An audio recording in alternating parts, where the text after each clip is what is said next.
ঘর তালা যাবে লেগে থাকা লাইনের দিকে হ্যাঁ লাইন তো সকাল থেকে লাইট চালু আছে ওরা আগে বলতো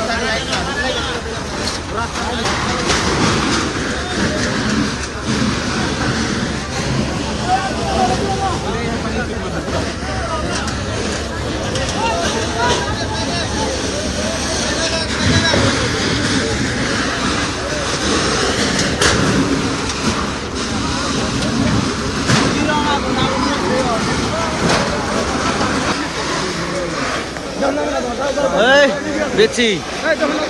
আল্লাহ ই করে ফেলাইছে আল্লাহ রক্ষা করছে আল্লাহ রক্ষা করছে এই যে কোনায় যাবো মানে কোনায় দিলে আল্লাহ রক্ষা করবো ও ভাই আল্লাহ করছে অসুস্থ এই যে মেন কথা